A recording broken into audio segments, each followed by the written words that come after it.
Donuts fresh, delicious breakfast sandwiches. For a breakfast you've got to have. It's just the thing.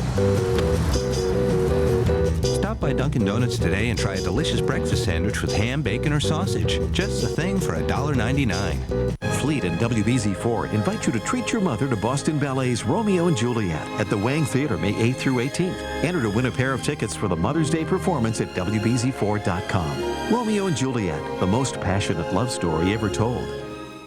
Around the clock, around the world. WBZ4 News is there. No matter what, no matter where. For up-to-the-minute coverage of the war with Iraq. Turn to New England's news authority. WBZ4 News.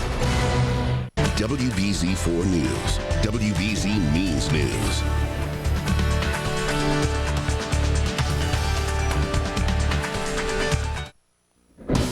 Now on WBZ4 News. 7 American POWs found alive this morning. We have the very latest. We, the Johnson family, received official confirmation today that our daughter, Shoshana Johnson, is safe and alive.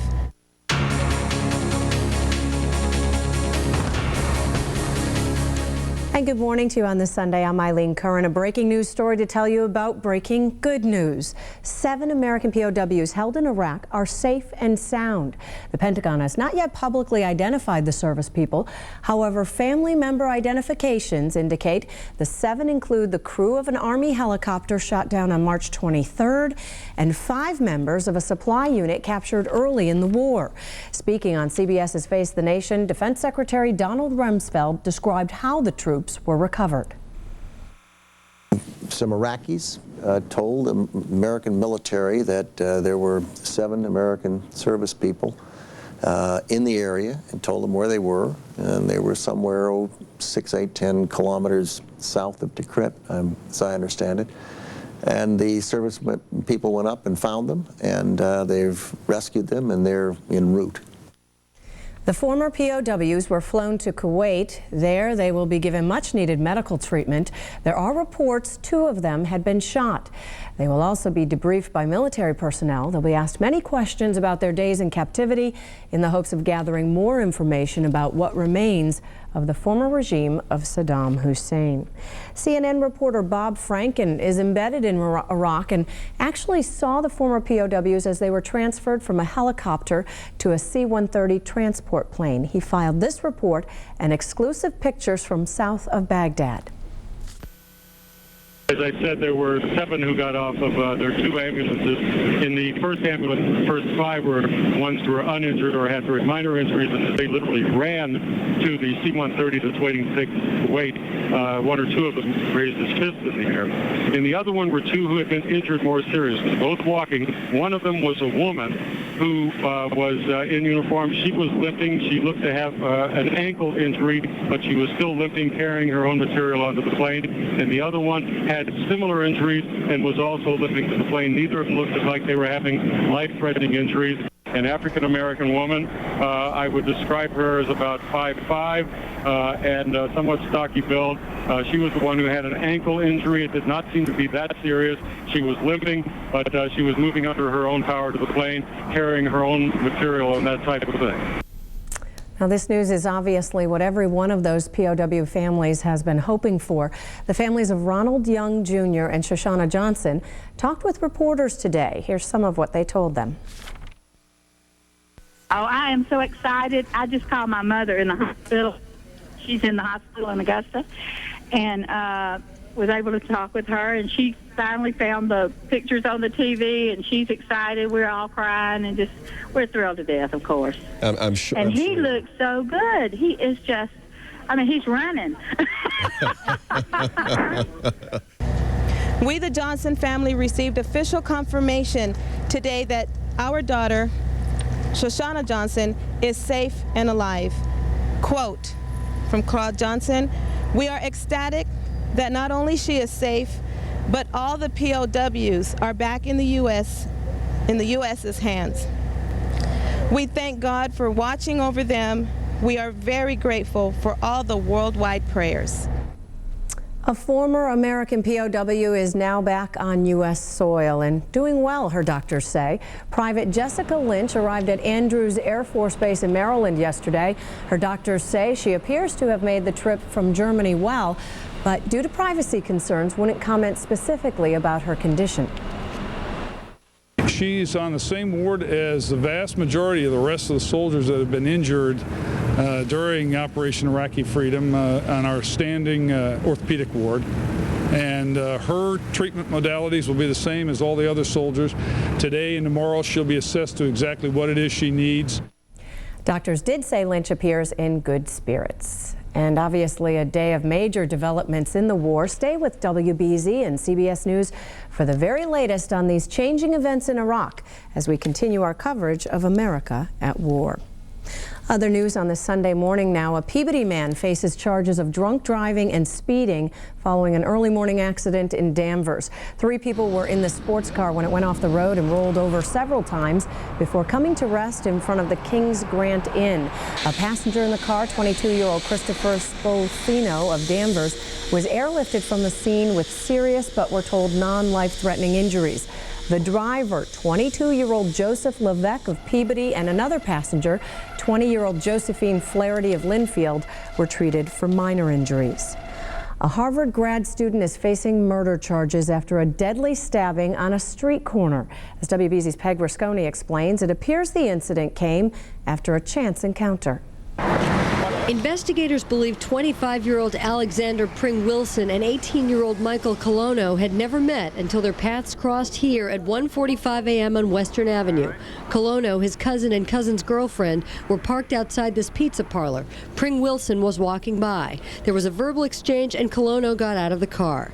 After the verbal exchange, there was, as I said, a brief physical altercation, and Colono re-entered the vehicle. The vehicle left the scene, and shortly thereafter, as he was exhibiting difficulty breathing, he realized that, in fact, he had suffered multiple stab wounds. As Colono's cousin looked for a hospital, Cambridge police, responding to a 911 call, interviewed Wilson at the scene. They arrested him at his house hours later and charged him with murder. The motive is still under investigation. Pring Wilson is a Harvard graduate student from Otto. His attorney is Jeffrey Denner. Anything he did to save his own life. Jeffrey Denner says the altercation happened after his client left this club and was walking down Western Avenue toward the Central Square T station. You'll see that words were exchanged, but he was set upon. He was not the perpetrator. Denner says his client carries a small penknife, which was probably the lethal weapon. Police searched the suspect's residence for evidence. In the meantime, Michael Colono's family are among those searching for answers. Well, I think Michael touched everybody he had contact with. I think it's not only going to be a loss to his family, but his community and friends as well. In Cambridge, Peg Rasconi, WBZ4 News. The rains have moved out and the sun has moved in. Let's check in with meteorologist Melissa Bell for our first look at the forecast, and it's looking pretty good, Melissa. It is actually looking beautiful out there, but if you're in the Boston area, Brighton, Allston, or up towards Cape Ann, now you're looking at a little cloud coverage. You're probably wondering where that sunshine is, but I can promise you that the clouds should be clearing out in just a little bit. We saw a batch of clouds kind of drift down from north to south, and you can see how it pretty much covers coastal Maine through Portsmouth, New Hampshire, right over most of Essex and a good portion of Middlesex County, but just elsewhere the skies are clear. So we're dealing with this one batch of cloud cover. It should be out of here relatively soon, and the balance of the day looks pretty nice. Running in the mid-40s right now for Boston, up towards Portsmouth, Portland, 48 degrees, 46 in Worcester, chilly 14 degrees in Mount Washington. Well, lots of sunshine should prevail for the afternoon hours with a few scattered clouds building in. High temperatures ranging at least about 50 to 55 degrees. So that is fairly seasonal. Our average high this time of year in Boston is 55. But just off to the west of us, the heat continues to build. That's quite a story. Between Denver to Fargo, St. Louis, temperatures are running in the 70s to 80 degrees. Now we will have a shift of the temperature pattern for us over the next couple of days. High pressure building in for now means a quiet forecast. We'll have that warm front nudge into the area, which will give us a few more clouds maybe tonight, early tomorrow morning, but other than that, we shouldn't have too much activity with that. For the extended forecast, we'll talk more about it coming up in just a little bit. Back to you. Next on WBZ4 News. Is enough being done to protect the Seabrook nuclear power plant? An interesting idea is being offered. New Hampshire hockey fans riot in the streets after their team loses the national championship. Plus, a big change for commuters in the nation's largest city. You're watching WBZ4 News. We'll be back after this. When you buy a Simmons mattress at Rotman's, you'll find sleep specialists to help you, plus a 90-day sleep warranty and no lower prices anywhere. Fantastic. Inside this graveyard lies a body that doesn't belong. The clues lead to an ending you'll never expect. Leave the building right now! All new CSI Miami, CBS Monday. Dinner's here.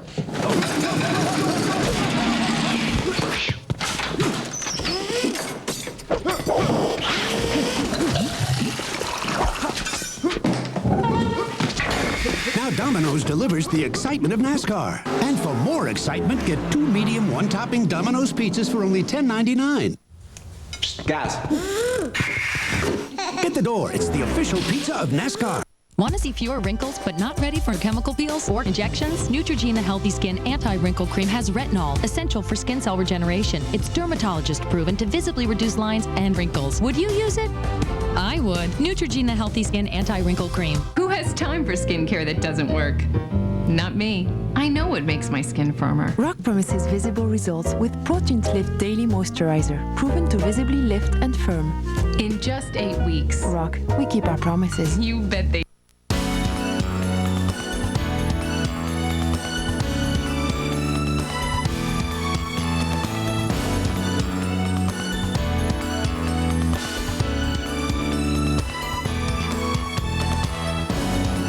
Tired of playing the mortgage rate game? You know, when you hear one of those ads that promise you the moon and you call up only to find out that the points are too high and there are hidden fees attached?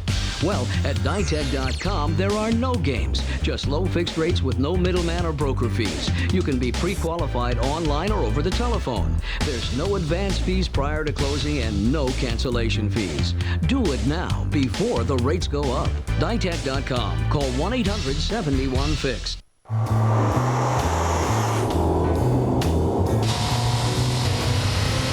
Faster. Well, it's a marvelous night for a moon dance with the stars of the world in your eyes.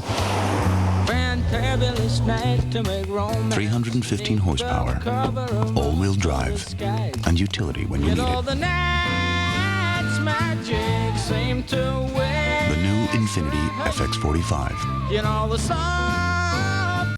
Hi, I'm Lisa Hughes. And I'm Joe Shortsleeve. There is an easy way you can help support our troops. Just buy a domestic phone card anywhere, send it in, and you can keep our soldiers in touch with their loved ones. Join WBZ4 News and help the family front. Send your phone card to this address or log on to WBZ4.com for more information.